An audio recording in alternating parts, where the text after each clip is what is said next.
안녕하십니까. 셋째 날 화요일이 되었습니다. 세속성자라는 제목으로 연말기도주일 함께 말씀을 나누고 있습니다. 제가 어제도 말씀드렸지만 이 한 주 동안 제가 여러분들에게 어떤 저의 이야기나 제가 찾아낸 이야기를 해드린 것 굳이 다 기억하지 않으셔도 됩니다. 다만 하나님의 말씀을 꼭 기억하시기를 간절히 바랍니다. 그런 의미에서 다시 한번 말씀을 읽어드리겠습니다. 디모데후서 3장 1절로 5절입니다. 내가 이것을 알라. 말세에 고통하는 때가 이르리니 사람들은 자기를 사랑하며 돈을 사랑하며 자긍하며 교만하며 회방하며 부모를 거역하며 감사치 아니하며 거룩하지 아니하며 무정하며 원통함을 풀지 아니하며 참소하며 절제하지 못하며 사나우며 선한 것을 좋아 아니하며 배반하여 팔며 조급하며 자고하며 쾌락을 사랑하기를 하나님 사랑하는 것보다 더하며 경건의 모양은 있으나 경건의 능력은 부인하는 자니 이 같은 자들에게서 내가 돌아서라. 1절부터 나열했던 온갖 일들 중에 지난 한 해 동안 혹시 여러분의 삶에, 혹시 당신의 삶에 이런 일들 중에 하나가 있었더라면 5절의 호소처럼 돌아서게 되시길 바랍니다. 그리고 그 돌아섬을 위하여 통회하는 마음으로 기도하는 한 주가 되기를 간절히 바랍니다. 다음으로 또 읽어야 될 성경절은 베드로후서 3장 10절로 12절에 있는 성경절의 일부입니다. 그러나 주의 날이 도적같이 오리니 주님 오십니다. 너희가 어떠한 사람이 되어야 마땅하냐? 거룩한 행실과 경건함으로 하나님의 날이 임하기를 바라보고 간절히 사모하라. 주님의 날을 기다리는 우리 모두가 그냥 알고 기다리는 것이 아니라 내가 오늘 어떻게 살아야 될지를 생각해보고 고민해보고 변화를 추구하는 하루가 되기를 바랍니다. 이번 한 주 내내 주제 성경적으로 읽을 것은 로마서 12장 2절입니다. 너희는 이 세대를 본받지 말고 오직 마음을 새롭게 함으로 변화를 받아 하나님의 선하시고 기뻐하시고 온전하신 뜻이 무엇인지 분별하도록 하라. 우리가 이 세상 속에 살아가지만 세상의 각종 모습들 속에 휩쓸릴 것이 아니라 분별하고 재림 성도답게 우리의 삶을 가꾸어가는 이번 한 주간이 되기를 바랍니다. 오늘은 세 번째 날로서 단절 세상 속에 사는 거룩한 사람이라는 말씀을 나누겠습니다. 단절 세상. 여러분 혹시 이런 단어 아십니까? 고독사. 가족, 이웃, 친구 간의 왕래가 거의 없는 상태에서 혼자 살던 사람이 홀로 임종기를 거치고 사망한 후에 방치되었다가 발견되는 죽음. 우리가 사는 게 외로운데요. 죽음조차도 외롭게 죽는 사람들이 있습니다. 제가 예전에 강남의 한 교회에서 전도사 시절을 보낼 때 명동 지역에 방문 간 적이 있습니다.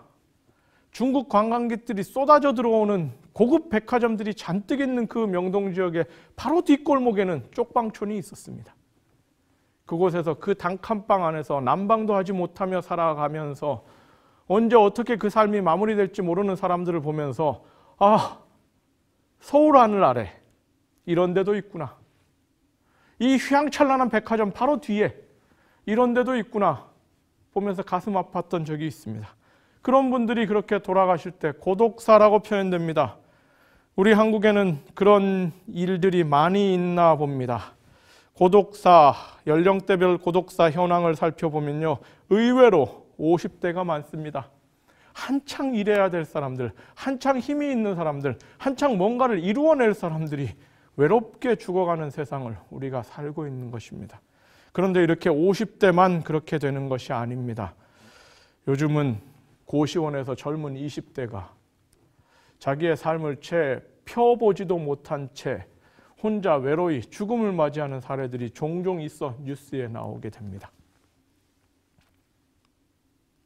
우리는 이 세상이 정말 소통이 빠른 시절이라고 이야기하고 무엇이든지 바로바로 알 수 있고 대단히 삶이 편리해졌고 어디에 있든지 누구든지 다 알아낼 수 있고 모든 사람과 서로 연락될 수 있는 좋은 세상이라고 하는데 이상하게 우리가 사는 세상에는 오히려 단절의 모습들이 너무나 많습니다. 여기엔 이런 일도 있습니다. 몇 해 된 일이죠. 여러분, 우리가 알다시피 어떤 지역에 사는 세 모녀가 그들의 마지막 돈을 남겨서 봉투에 넣어놓고 이런 메시지를 써놓고 그들은 스스로 삶을 마감했습니다. 주인 아주머니께 죄송합니다. 마지막 집세와 공과금입니다. 정말 죄송합니다. 그리고 그들은 함께 삶을 마무리했습니다. 우리가 이 장면을 보면서 매우 안타까워했습니다. 매우 가슴이 아팠습니다. 그러면서 우리는 어떤 고민을 해보게 되는 것입니다. 이 세상이 이렇게 기술이 발달되어서 핸드폰 하나면, 컴퓨터 하나면 모든 사람과 연결되어 있고, 지금은 심지어는 지구 반대편 남의 나라에, 다른 나라에 가 있는 사람과도 아주 편안하게 전화 통화할 수 있고, 그렇게 서로 쉽게 소통할 수 있고, 서로 왕래할 수 있고, 연락할 수 있는 세상을 우리는 사는데, 왜 우리는 다 이 세상 속에서 여전히 공동체가 그리운 것일까요? 이렇게 마음만 먹으면 초등학교 동창도 금방 찾아볼 수 있고요. 마음만 먹으면 어디에 있던 사람이든지 전화할 수 있고, 서로 말할 수 있고, 서로 이야기할 수 있고, 소통할 수 있는데, 우리는 왜 따뜻한 사람과 사람 사이의 소통이 그리울까요? 우리가 사는 세상이 어쩌면 이 그림 한 장이 보여주는 것처럼 모두가 다 그 손바닥만한 자기 세상 속에 다 빠져서 주변에서 어떤 일이 일어나는지 관심도 없고, 어떤 일이 일어나는지 살펴볼 필요도 없는 삶을 혹시 우리가 살고 있는지 모릅니다.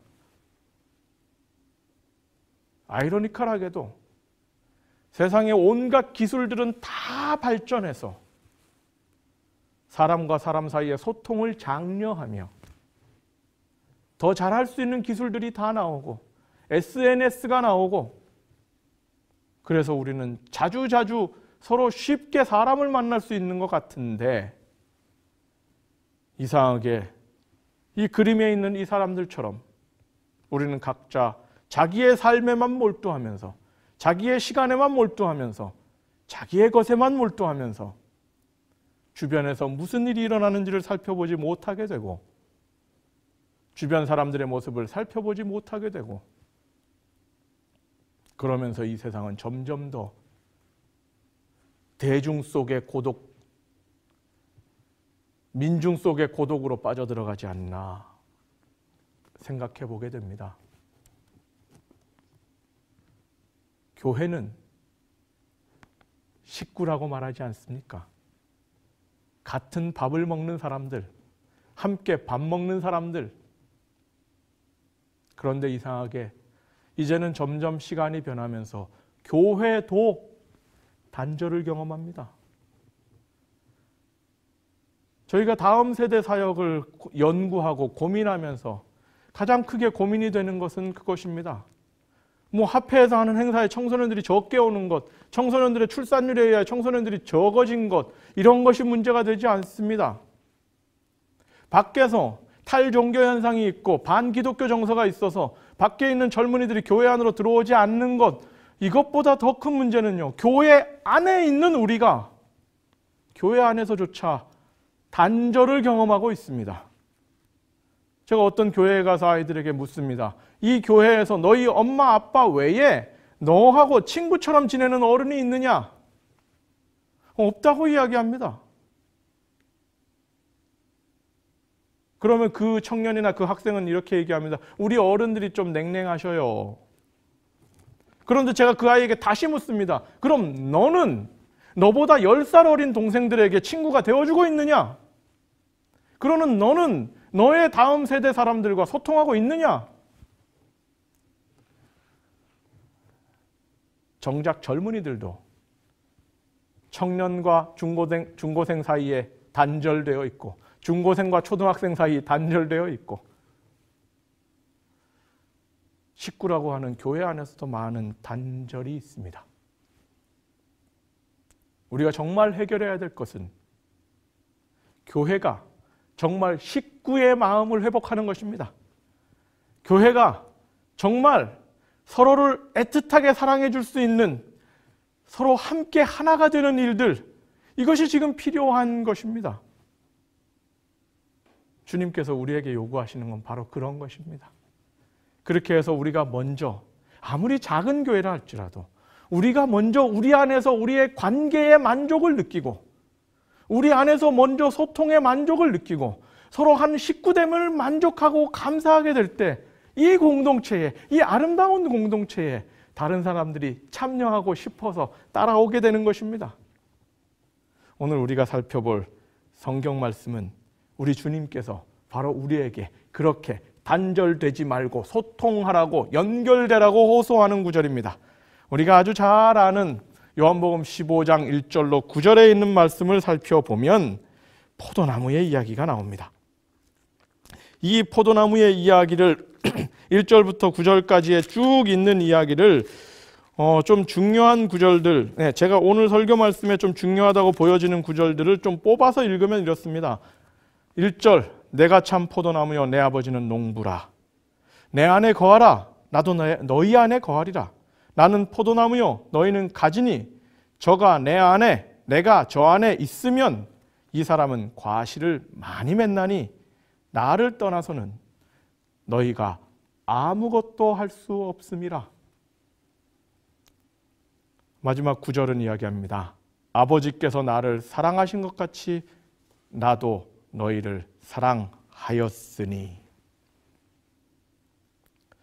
우리가 잘 아는 이 요한복음 15장의 포도나무의 비유는 한 포도나무가, 나무가 있고 가지가 있고 농부가 있는데, 그 포도나무가 포도나무 본래의 가치를 잘 표현하기 위하여, 즉 포도나무의 열매를 좋은 포도를 맺기 위하여, 또 그 열매에 의하여 또 다른 좋은 포도나무를 생성하기 위하여 필요한 것은 바로 연결되어 있으라는 것입니다. 단절되지 말고 연결되어 있으라고 호소하는 것입니다. 여러분, 이 단절 세상 속에서 그 사람들이 왜 단절된 삶을 살겠습니까? 그게 편하기 때문에 그렇게 사는 것입니다. 심지어는 이제 명절 때 친척들이 만나는 것도 잘 하지 않습니다. 왜냐하면 명절 때 친척들 만나서 불필요한 간섭 받는 게 싫어서 스스로 단절을 선택한 것입니다. 그래서 그게 더 편하거든요. 그래서 혼자 여행을 가는 것이 더 편하거든요. 이 세상은 누구와 함께하지 않아도 혼자 충분히 모든 것을 할 수 있는 정보와 자료를 우리에게 제공하고 있습니다. 그래서 이 세상에 사는 개인들은 점점 더 개인화되어 가고 점점 더 스스로 단절을 선택하고 관계들을 끊어나가고 있습니다. 그게 편하고 좋거든요. 재림 성도들, 우리는 어떻게 살 것입니까? 우리도 그렇게 단절하며 살 것입니까? 요한복음 15장에서 포도나무의 비유를 통하여 주님께서 우리에게 호소하시는 것처럼 주님의 사랑 안에 하나가 되는 교회, 주님의 사랑 안에 하나가 되는 가정들 되시기를 간절히 바랍니다. 단절되지 말고 연결되시기 바랍니다. 단절되지 않고 연결되는 사람에게 주어지는 축복이 이 오늘 본문을 통하여 우리가 알 수 있는 축복이 세 가지 축복이 있습니다. 첫 번째로 축복은요, 하늘의 복과 땅의 복을 한꺼번에 받습니다. 이게 무슨 이야기냐면요, 사실 이 햇볕과 비 그리고 땅에서 올라오는 양분, 이런 것들은요 연결되어 있는 나무에게는 축복입니다. 그런데 연결되지 않고 떨어져 있는 나무에게는 하늘의 햇볕은 그 나무를 말라 죽이는 것이 됩니다. 또 하늘에서 내리는 비는 떨어져 있는 나무에게는 그 나무를 썩게 하고 냄새나게 합니다. 땅에서 올라오는 양분도 역시 연결되어 있는 나무에게는 더 잘 자라게 하고 더 커지게 하는 좋은 양분이 되지만, 떨어져 있는 나무 조각에게는 그 땅에서 올라오는 양분은 오히려 그 나뭇가지를 갉아먹고 삭게 하고 썩게 하는 것이 되는 것입니다.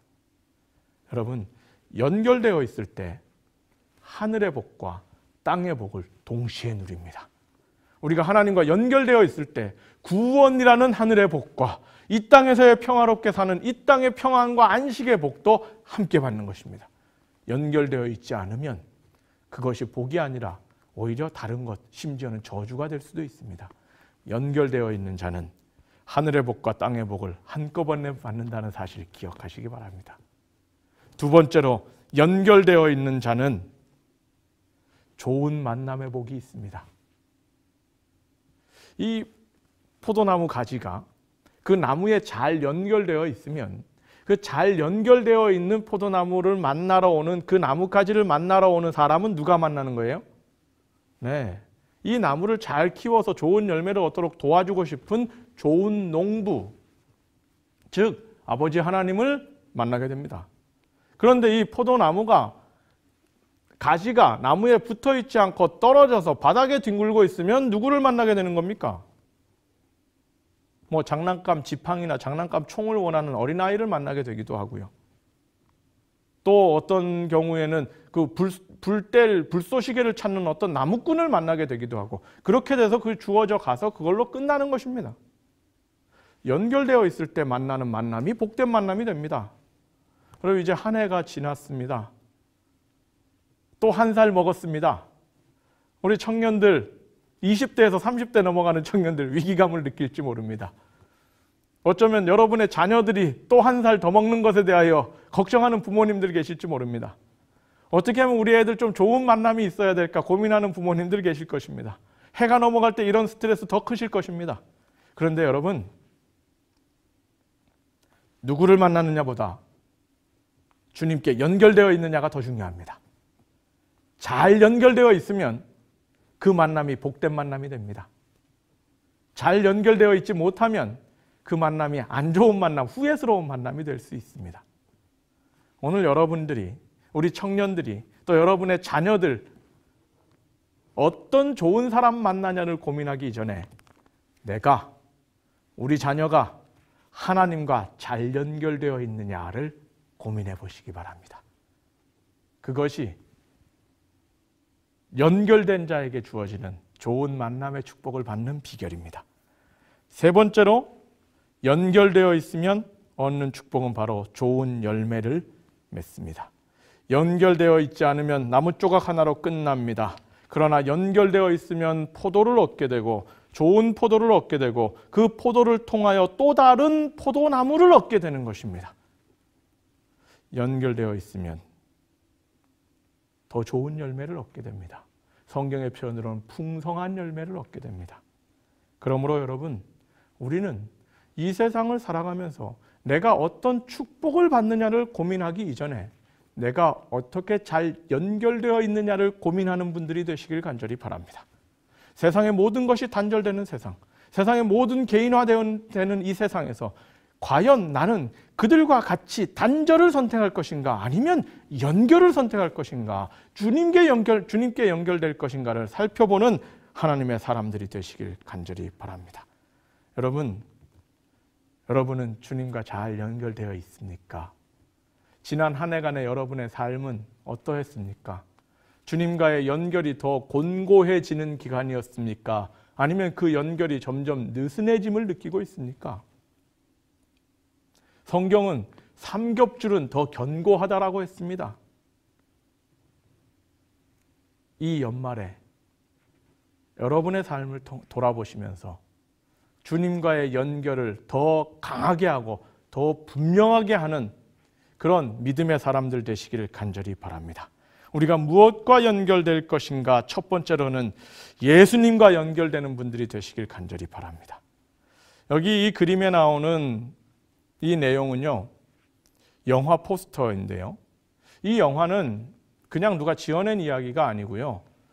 칠레라는 나라에 2010년에 있었던 실제 사건을 보여준 내용입니다. 2010년 8월 5일에 칠레 산호세 지역에 광산이 붕괴되는 사고가 일어났습니다. 이 광산 안에서 일하던 광부들 중에 일부가 광산이 무너질 것 같은 느낌을, 그 조짐을 보이자 이들이 그 임시 대피소로 도망을 갔습니다. 33명이 피했습니다. 그리고 얼마 이후에 바로 광산은 무너졌습니다. 밖에 있는 사람들은 광산이 무너졌으므로 이제 그 안에 있는 사람들이 다 죽었을 것이라고 생각을 하면서 오열했습니다. 그 중에는 그 33명의 광부들 중에는 곧 결혼할 새신랑도 있었고요. 또 어떤 사람은 결혼해서 곧 아이를 낳는 새 아빠도 있었습니다. 각자 저마다의 스토리들이 있었고 저마다의 절박한 상황들이 있었는데 그들이 그 광산 속에 갇혔던 것입니다. 밖에 있는 사람들은 일반적으로 다 죽었을 것이라 생각하지만 하나 희망을 가지고 누군가 살아있기를 바라는 마음으로 그 광산을 향하여 계속해서 작은 구멍을 뚫고 그 안으로 계속해서 뭔가를 보내면서 살아있는지 아닌지를 계속 찾아보게 됩니다. 그러다가 17일째 되던 날 그 작은 구멍을 통하여 끝까지 밀어넣었던 드릴의 끝부분에 글이 적힌 천조각 하나가 묶여서 나오게 됩니다. 그 천조각의 내용은 33명 다 살아있습니다 라는 내용이었습니다. 밖에 있던 사람들은 환호했습니다. 33명이 다 살아있다니.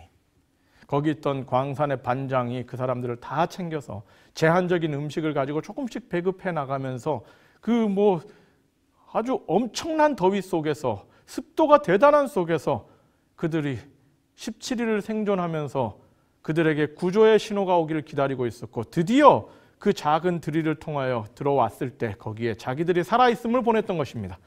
그렇게 보내고 바로 구조가 된 것이 아니라요. 이 광산이 너무 깊은 광산이었고 그 안반들이 너무 복잡했기 때문에 이들을 살려내는 데는 그 이후로 약 50일이 더 들어서 69일 만에 33명이 다 구조되었습니다. 근데 이 사람들이 69일 동안이나 그 칠흑같이 어두운 깊은 땅 속에서 습도가 90%가 넘고 온도가 40도에 가까운 그 처절한 상황 속에서 이 33명의 사람들이 살아남을 수 있었던 비결이 무엇인가? 제한적인 식량을 가지고 그 혹독한 환경 속에서 빛이 없는 그곳에서 그들이 살아남을 수 있었던 비결은 여기 그림에 좀 작은 부분이 잘 나오지 않지만요. 마지막 그들이 살아나올 때는 피닉스라는 이제 좀 사람 한 명 들어갈 만한 그 구조통을 집어넣어서 거기에 한 명씩 타고 하나하나 나왔습니다. 그런데 그 마지막 이틀 동안 그렇게 33명이 나오기 이전에 그 67일간 그들이 그곳에 있으면서 그 작은 지름 15cm밖에 안 되는 그 작은 관을 통하여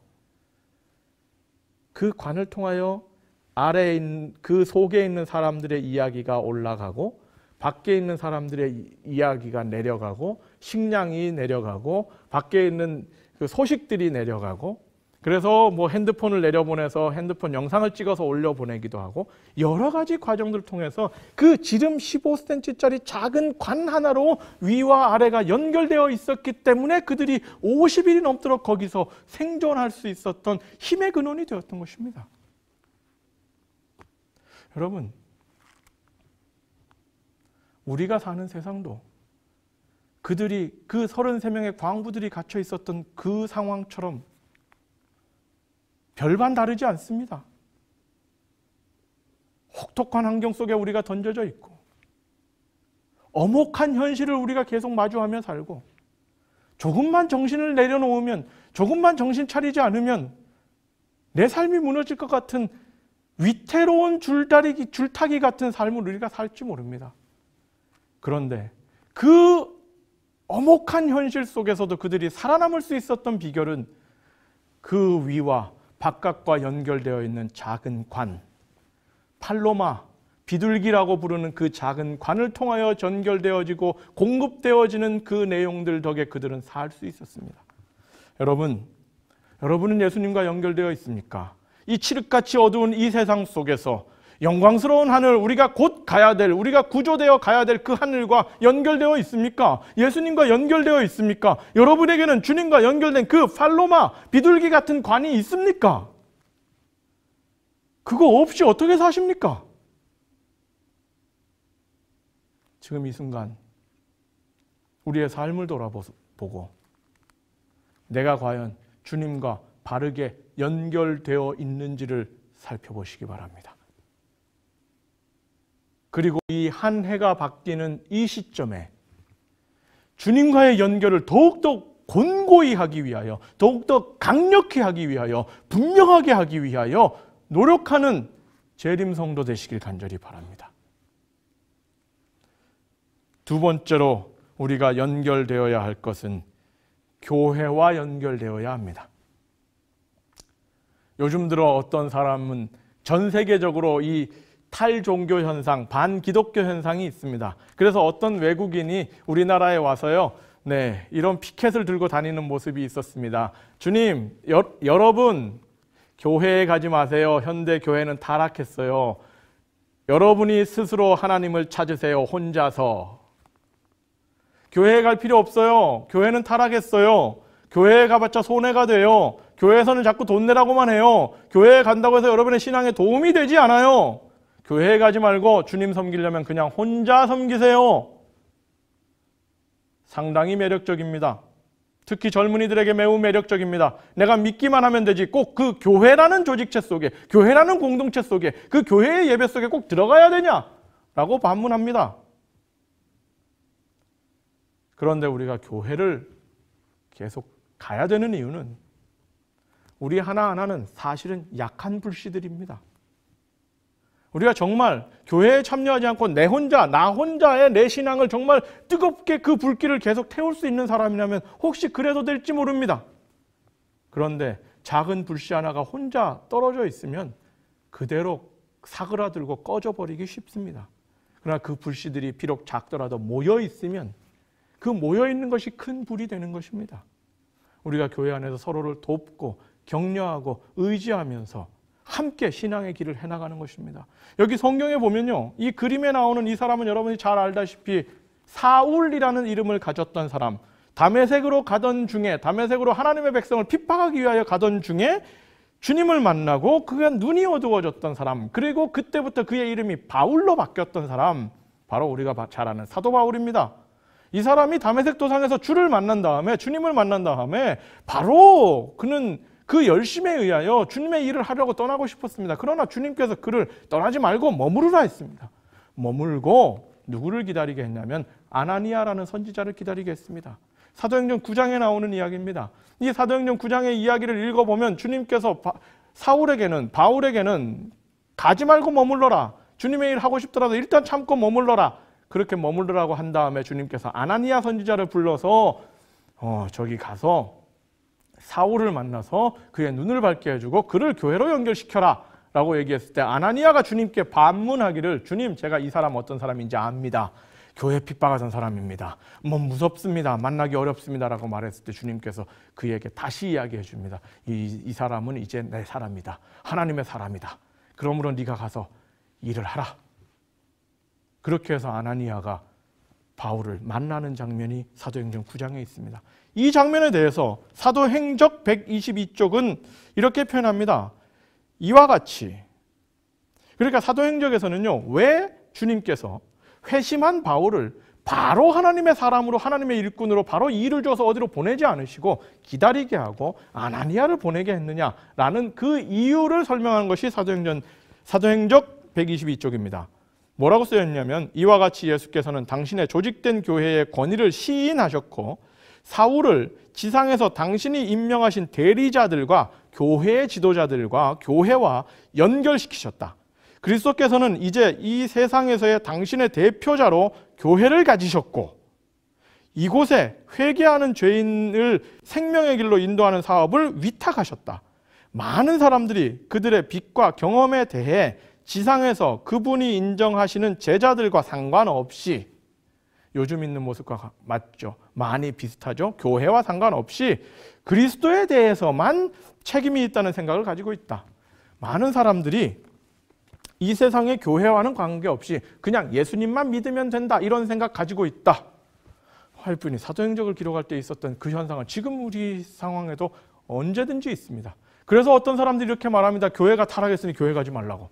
이 재림교회 더 이상 희망이 없다고. 그래서 최근에 어떤 분은 재림교회 떠나시면서 내가 왜 떠나는지를 발표하기도 하고요. 자기 때문에 교회 온 사람들한테 미안하다는 얘기까지도 하시고 여러 가지 이상한 일들이 일어나고, 또 어떤 분은 재림교회 가지 말라고, 재림교회 헌금하지 말라고 그런 이야기 하는 사람도 있고 여러 가지 모습이 있습니다. 그러면서 그들이 하는 이야기가 무엇입니까? 나만 예수님만 잘 믿으면 된다. 나와 주님과의 개인적인 관계만 잘 되면 되고 교회는 필요 없다라고 이야기를 하지만 하나님께서 바울을 부르시고 그 바울을 기다리게 하신 이유는 그를 교회와 연결시키게 하시기 위함이었습니다.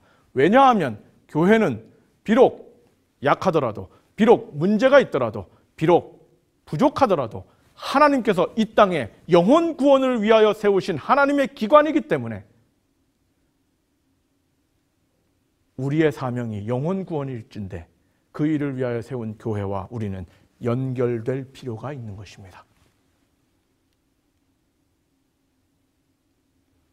그리하여 교회 안에서 함께 신앙하며 서로 의지하고 서로를 도우면서 땅끝까지 복음 전하라는 우리의 복음의 사명을 완수하게 되는 것, 그것이 재림성도의 삶입니다.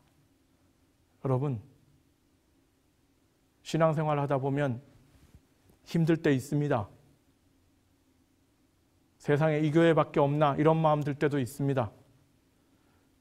내가 주님만 잘 믿으면 되지 굳이 교회까지 나와서 이렇게 해야 되나 이런 마음 들 수도 있습니다. 그러나 바울을 부르셨던 예수님의 방법을 생각해 보시고 교회와 연결된 하나님의 사람들 되시길 간절히 바랍니다. 세 번째로 우리는 세상과 연결되어야 합니다. 우리는 계속해서 자꾸 시간이 갈수록 이 재림교회가 점점 더 안타까운 것은 우리만의 성을 쌓고 있습니다. 우리만의 편안함을 추구하고 있는 것입니다. 우리만 잘 되면 된다는 생각을 합니다. 점점 더 교회가 담을 쌓고 있습니다. 이러면 안 되는 것입니다. 여러분, 이 그림에 보십시오. 여기 대단한 성 쌓은 것입니다. 세계 문화유산이고 많은 사람들이 이 성을 구경 갑니다. 그런데 여러분, 이 성은요, 성이 목적이 무엇이었습니까? 적을 막는 목적으로 세우는 구조물이 성이잖아요. 이 성은 세워진 뒤로 한 번도 그 기능에 충실한 적이 한 번도 없답니다. 매번 적과 내통한 누군가가 문을 열어주는 바람에 성은 무용지물이었다고 합니다. 그런데 옆에 길이 있습니다. 길을 내는 사람, 다리를 놓는 사람, 이런 사람들이 그 사명을 다하는 것입니다. 여러분, 교회가 세상과 점점 더 연결되기 위하여 노력하는 교회가 되기를 간절히 바랍니다. 그것이 요즘 우리가 말하는 TMI이고 COI입니다. 교회를 향하여 주님께서 주신 명령은 땅끝까지 가서 결국 땅끝까지 가서 복음 전하는 자들이 되라는 것이지, 있는 그 자리에서 기초를 파고 깊게 깊고 편안하고 좋은 자리 만들어서 그 안에서 안주하라가 주님의 명령이 아닙니다. 한 교회의 이야기를 들었습니다. 교회에 담을 헐고 싶었습니다. 목사님께서 교회에 담을 헐고 누구나 교회 동네 사람들이 교회로 잘 올 수 있는 교회를 만들자라고 했을 때 교회 사람들은 이렇게 반대했습니다. 그렇게 담을 헐면 노숙자가 너무 쉽게 들어온다. 여러분, 생각해 보십시오. 예수님이었으면 그 노숙자들을 어떻게 대하셨겠습니까? 예수님이 만약 지금 교회에 계신다면 그 노숙자들이 더 잘 올 수 있는 교회를 만들었을지 모릅니다. 여러분, 우리가 세상을 향하여 담을 쌓는 교회가 아니라 담을 헐고 길을 트고 다리를 놓고 그렇게 해서 세상에 어떤 죄된 사람들, 어떤 부족한 사람들이라 할지라도 부담 없이 교회를 올 수 있는 그렇게 세상과 연결된 교회 되어야 할 것입니다.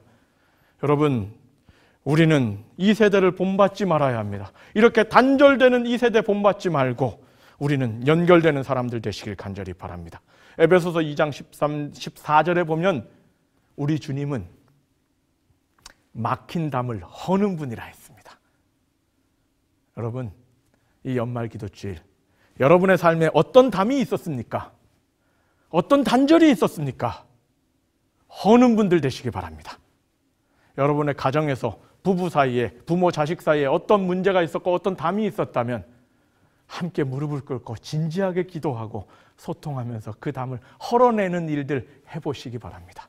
여러분의 교회 안에서 어떤 단절들이 있었다면 같은 교인이지만 난 저 사람하고 하늘에 같이 가지는 못하겠다 싶을 정도로 담이 있었다면 이 연말 기도주일, 대속주일, 마음의 죄를 다 내려놓는 이 시간을 생각하면서 그 사람을 만나 함께 밥을 먹으면서 함께 서로의 오해를 풀면서 이야기를 하면서 담을 헐어내는 그런 한 주간이 되길 바랍니다.